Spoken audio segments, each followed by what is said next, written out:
It all started when I woke up to the sound of someone hammering on my apartment door. That was the first fright I got that night, heart pounding in my chest as I grabbed the bat I kept under my bed and headed towards the door. First thing I do is look through the peephole to make sure it's not anyone sketchy, but I'm greeted by the sight of one of my neighbors. She looks terrified. She's covered in blood, and I can see just through the peephole that her face is a mess. I open up the door, she runs inside and immediately says, "You gotta get me out of here. My boyfriend's trying to kill me." I start to ask her what happened, and she says something like, "There's no time. Just please get me out of here. I swear to God, he'll kill you too for just helping me." That was what sent me into a straight-up panic, because if a guy was willing to beat his girlfriend up that badly, Lord knows that he'd be willing to put me in the ground. I just grabbed my car keys, ran downstairs with the girl following close behind, jumped into my car, then took off into the night.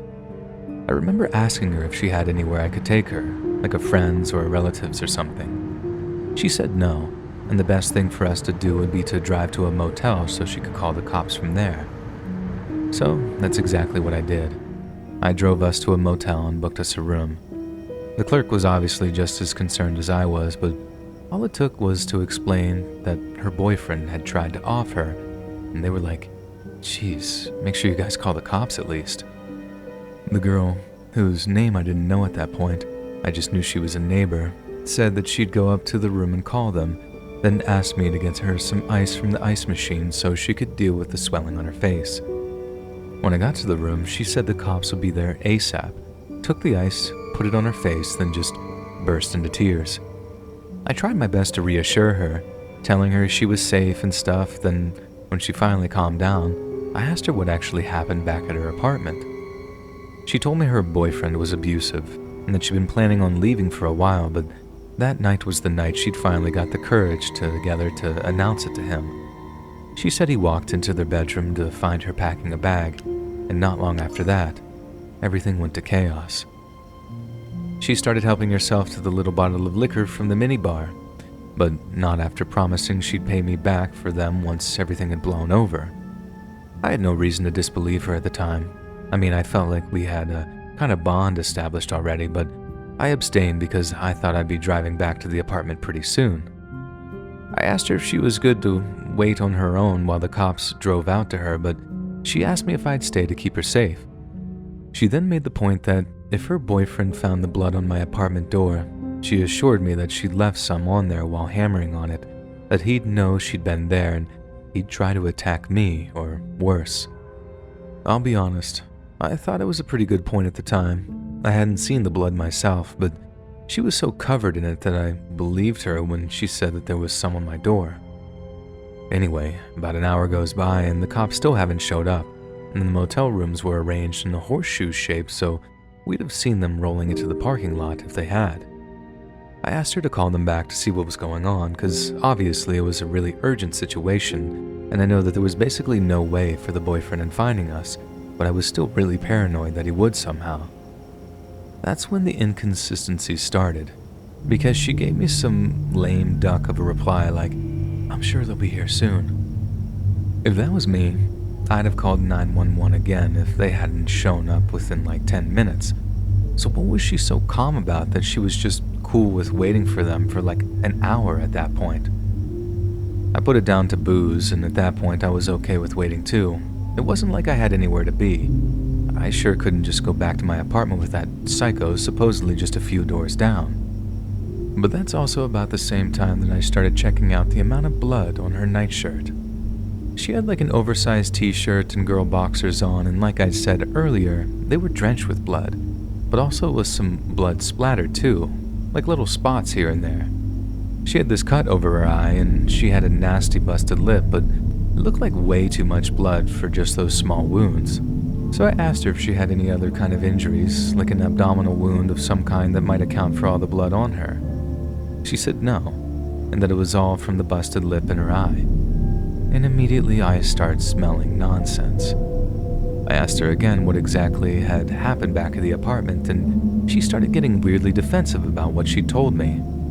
I was starting to think it wasn't quite the abusive spouse kind of story that she told me the first time around, but I had no inkling of what was really going on. That being said, I was getting tired of waiting for the cops to show, so I decided to call them back myself. All I had on me was my wallet, my phone, and my car keys, the only three things I'd had time to stuff into the pockets of my shorts before fleeing the apartment. But when I take my phone out to call the cops, she says something along the lines of, "What are you doing?" I state the obvious, that I'm about to call the cops back, and she's like, "Don't." I don't know if it was the way she was looking at me, the way she spoke, or the way she sort of tensed up when I told her that I was about to do that, but the mood in the room just shifted completely. I asked her why not, then just went right back to dialing 911. But by the time the operator spoke down the line, I looked up and saw she had a knife in her hand. She just said, "Hang up, now." So I did. I'd never had a knife pulled on me at that point, and I can't overstate how terrifying it was. It wasn't even just the knife either. It was the overwhelming creepy sensation of knowing that all wasn't what it seemed. I wasn't hiding from the threat. I was with the threat. I'll be honest here. I basically begged her not to hurt me, and to my relief, she said she wouldn't as long as I drove her to the Canadian border. Given this was in Detroit, the border isn't all that far, but I didn't want to catch charges for aiding and abetting or whatever, so I knew I had to think of something to stop that from happening. It's not like I knew I couldn't tell the cops that I'd been threatened or whatever, but I also knew that the longer I spent in this girl's company, the more chances I'd have of being stabbed. So, I tell the girl that I'd drive her to the border, but that I needed to get something to eat first. I play it like I wanted to stop somewhere on the way, knowing she'd reason me down to getting something delivered from a 24-hour joint. She also stated that she'd be the one going down to pick the food up, as she didn't want me having the chance to sound the alarm.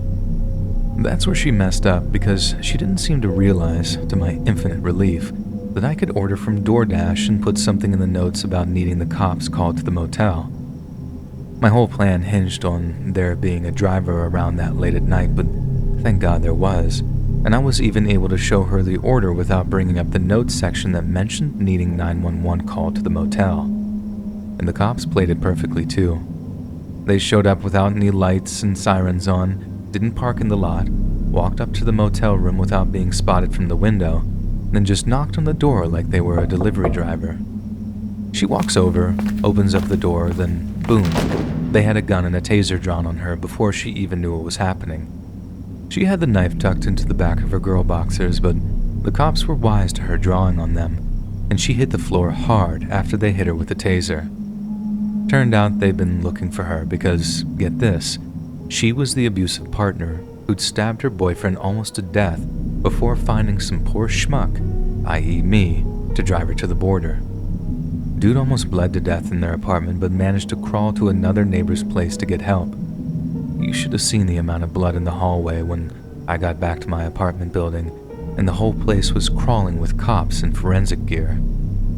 I thought I might be able to drive over to a friend's place to stay the night, contaminating a crime scene or whatever, but they had this section of the corridor closed off so I could actually get into where I lived. The cops came to my apartment in the morning to take my statement down and to fill me in on what they thought had happened. That's how I found out exactly what the deal was. It was 100% the craziest, most frightening thing that's ever happened to me, ever in my life. And just the fact that I was part of it seems completely surreal to me. But the thing that sticks with me is how easily I swallowed her nonsense story at first. How I thought it was helping someone I knew, someone I could trust, when in reality, one wrong move, and I might not actually be around to tell you this.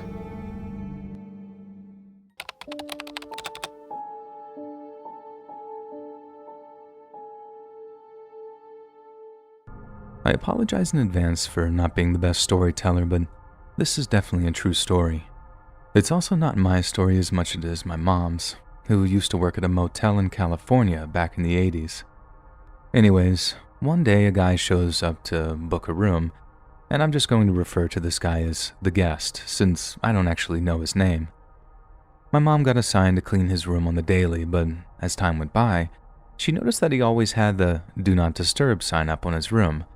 So even like a week into his stay, she never once had a chance to clean his room.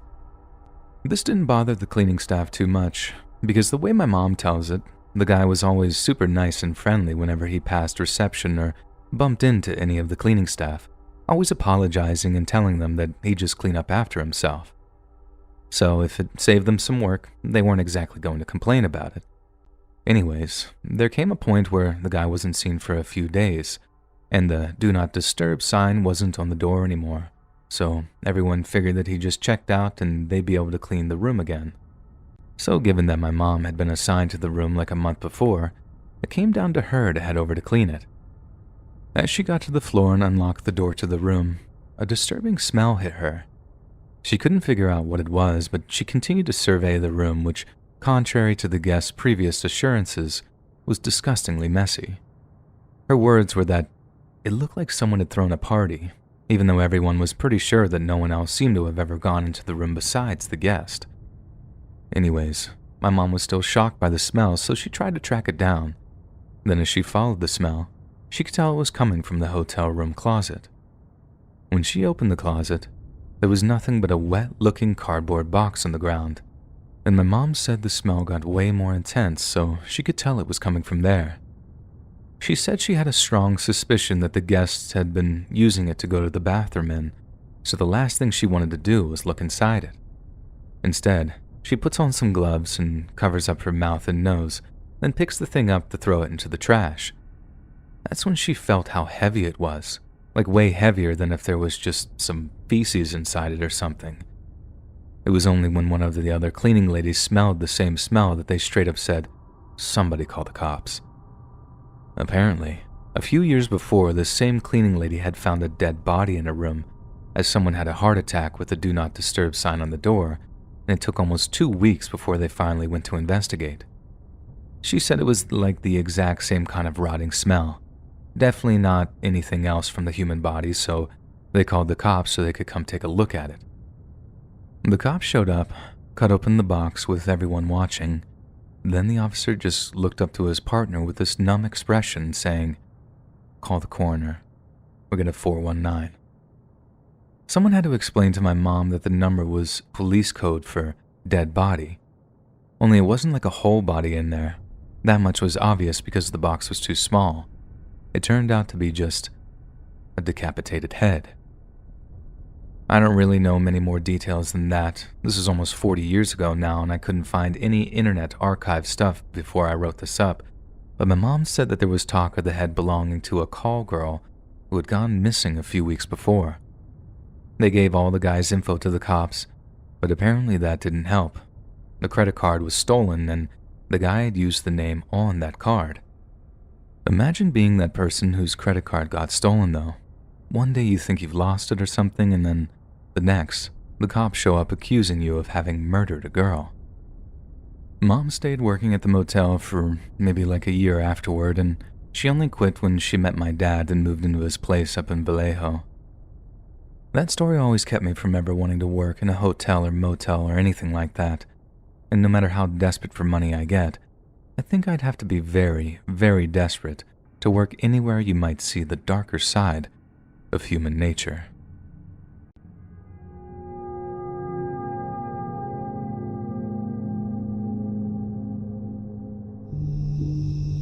I used to work at a motel that everyone said was haunted. I must have been there for maybe 6 or 7 months, and I hadn't seen anything of the sort. Granted, I don't believe in any of that kind of stuff, so it's not like I was out there with my spookometer, but one night, I had a little run-in with someone that had me questioning my stance on the supernatural altogether. So at this particular motel, we had what was basically an on-site diner that was just across from the rooms, and everything is single story. That night, we were expecting 2 elderly sisters to check in for a few nights. These 2 sisters just so happened to be friends of the owners and fairly regular guests who came to stay on the owner's dime maybe 2 or 3 times a year. Only, I hadn't met them yet, so I had no idea what they looked like or anything. It was way past dark when they arrived, so while they're being greeted by the owner and their baggage is being unloaded by some of the other staff, I get the nod to head up to their room with a bottle of complimentary wine. So, I head to the bar in the on-site diner, grab a bottle of our best wine, then head out of the back door of the diner and around to the back of the motel. This is a pretty crucial part of the story, as I'd been told the wine had to be a surprise. They'd never have accepted it otherwise, and the owner wanted a little showmanship for his friends, or more accurately, to make it look like he'd bothered to put some effort into it prior to their arrival. Either way, it meant that I didn't see the old ladies arrive, otherwise this story basically would never have happened. There's basically no one else around, and right after I put the wine into the motel room, I head out intending on scurrying away from the room so that the ladies don't catch me having planted their little gift. Only the opposite way I was due to head, I noticed one of the hallway lights was flickering.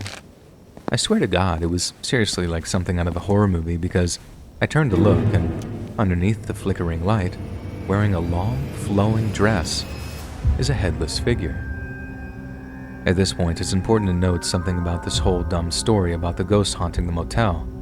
Legend has it that it was a hung woman whose body had gone undiscovered for so long that she'd rotted to the point where her neck basically tore apart from the rot and the strain. Therefore, it was a headless ghost that was haunting the motel. I know that's about the lamest ghost story you've ever heard of, right? But then imagine being me, seeing that headless figure standing under the flickering light, and you can imagine why my heart went from 0 to 60 as I looked at something that I had absolutely zero explanation for. I think I gasped so loud and so much that my lungs felt like they were about to burst, and that caused the figure in front of me to turn around. Okay, it wasn't a ghost, like I said. There's no such thing as ghosts or spirits or anything of that nature. But there is such a thing as osteoporosis. Osteoporosis is a condition that severely weakens the bones of people who suffer with it. And in older folks, it can mean that they end up with some pretty painful hunching postures, or in this old lady's case, bones so weak that she could barely support her own head. This meant that from behind, it basically looked like this poor old lady had no head at all. Anyway, she turns around, gives me this look as if she'd horribly been offended by my terrified gasp, and I'm forced to explain it away like, oh, I'm sorry. I didn't see you, you startled me. She just frowns, points up at the light, and says something snarky like, better get that fixed, young man, then waddles off along the corridor. I felt like a total idiot.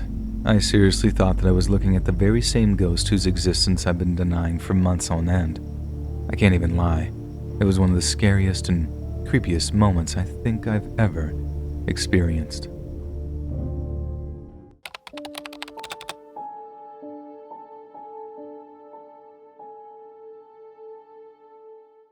Back when I was in college down in Florida, I used to work a part-time job at this pretty upscale motel. The motel had this pretty nice pool, and this one time, after a series of pretty gnarly rainstorms, I was tasked with cleaning it. This was really out of the ordinary, as we had an actual specialist that came in when the pool was that bad, but my manager said the guy was up to his eyeballs in jobs and wouldn't be able to come out for a few days, and since it was costing us guests, he told me that if I got it done, he'd let me go early and still pay me my full day wage. Absolutely no-brainer, so I accepted. Then about a half hour into the job, this absolute perfect 10 knockout of a girl around my age comes to the pool in her string bikini and asked how long it'd be until the pool was swimmable. I shrugged and told her I didn't know, that it was taking a long time as it was, and I'd only scooped like a quarter of the debris out of it. But then, to my luck, she seems content to just chill by the pool in one of those sun loungers until I was finished. I got where she was coming from. It was really hot outside, and as pervy as it sounds, I was glad to have some nice scenery to look at while I worked. After a while, she started making a little small talk, and after about a half hour of back and forth with her, I pretty much managed to clear the entire shallow end of plant trash. She then asked if she'd be good to dip her legs into the shallows, and I'm like, sure. But then as she does, I notice a bunch of small, dark things swimming out of one of the filters and towards her legs. She hadn't seen them because she was too busy looking up at me, but I was seriously like, get your legs out of the pool. I straight up screamed it. She looks at me like I'm crazy, as I'd already okayed her putting her legs in to cool down, but when she looks down, she lets out this ear-splitting scream, then basically sprints back to her room in tears. If you'd never seen Florida water bugs, now's the time to Google them, and more specifically, to Google how big they can get. Somehow, I'd never seen those evil-looking things until right then, and Jesus Christ, they're a sight you're likely not to forget anytime soon. Worst thing is, they actually do bite people, which is exactly how they got their nickname of toe biters. They're not dangerous, like they're not poisonous or anything, but they're just about the last thing you want to see swimming towards your legs while you're dipping them in the pool. I'm not great with bugs either, so I noped out of there and told my boss that as much as I appreciated the offer of the day off, I wouldn't be carrying on cleaning the pool that day. He was literally like, you're alright, they won't kill you if they bite you. And I straight up told him that I'd rather he fire me than make me clean the pool while those terrifying little things were swimming around in it. Thankfully, he relented and told me to close the pool off by putting the chairs around it like a little fort until the pool guy could come out and completely drain and filter the thing. Apparently, they're pretty easy to kill just by using vinegar or something, but the pool guy still uses protective gloves and stuff because, get this, the water bugs can fake being dead, then just pop back alive into tricking you into thinking you're safe. That's pure nightmare fuel to me. Florida was fun, and I'm glad I got to experience living there while I was in college. But I sure don't miss all the tropical wildlife down there, and seriously, if I never have to look at another water bug for the rest of my freaking life, it'll still be too soon. Our official merch store is finally here. If you want to support more of our channel, check out our merch shop. The link is in the description down below. See you on the next video.